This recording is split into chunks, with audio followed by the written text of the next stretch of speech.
पाहताय JB TV news. बातमीत सत्यता हीच आमची ओळख। धुळ्यातून ई-वातानुकूलित बस सुरू करा, वाणी समाज संस्थेचे राज्य परिवहन महामंडळाच्या अधिकाऱ्यांना निवेदन। धुळे जिल्ह्याला विकासाच्या बाबतीत मागे का ठेवलं जात आहे?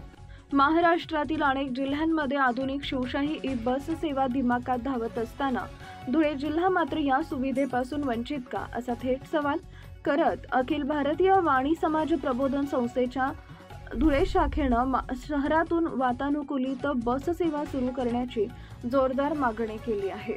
धुळे हे जिल्ह्याचे प्रमुख ठिकाण असून अनेक राष्ट्रीय महामार्गाचं केंद्र असल्याचं येथून जळगाव, छत्रपती संभाजीनगर, नाशिक, जळगाव, पुणे आणि मुंबई यांसारख्या मोठ्या शहरांकडे जाणाऱ्या प्रवाशांची प्रचंड वर्दळ असते। हाच मुद्दा लक्षात घेऊन संस्थेचे शहराध्यक्ष मोहन येवले यांच्या नेतृत्वाखालील शिष्टमंडळानं राज्य परिवहन महामंडळाच्या विभागीय अधिकारी प्रवीण पाटील आणि सहाय्यक वाहतूक अधीक्षक संजय अवस्थी यांची भेट घेऊन आपल्या मागण्यांचं सविस्तर निवेदन सादर केले।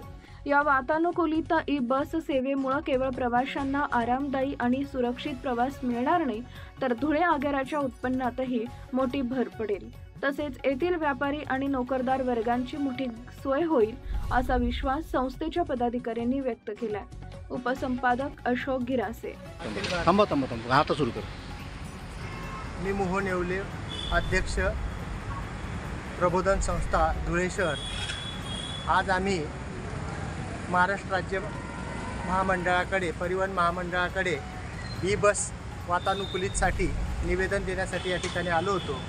या ठिकाणी आम्ही विभागीय नियंत्रक प्रवीण पाटील सर यांच्याकडे आज आम्ही आमच्या संस्थेचं निवेदन सादर केलं आणि त्यामध्ये आम्ही अशी मागणी केली की धुळे शहरातून ई-बस सेवा तात्काळ सुरू करण्यात यावी। नाशिक, पुणे, संभाजीनगर, औरंगाबाद, मुंबई आणि पुणे या ठिकाणी ही सेवा तात्काळ सुरू करावी। यासाठी येणाऱ्या अडचणींवर आपण तात्काळ मार्ग काढावा आणि त्वरित ई-बस सेवा सुरू करावी, अशी मागणी आम्ही प्रबोधन संस्थेच्या वतीनं या ठिकाणी केली।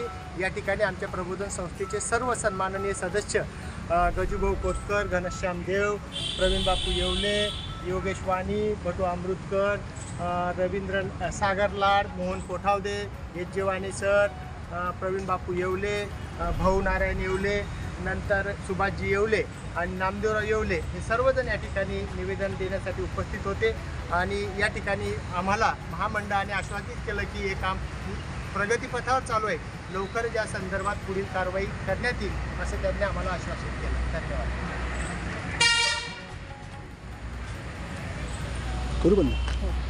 आपल्या परिसरातील महत्त्वाच्या बातम्या पाहण्यासाठी आजच आमच्या जेबी टीव्ही न्यूज चॅनलला YouTube वर सबस्क्राईब करा आणि बेल आयकॉन प्रेस करा।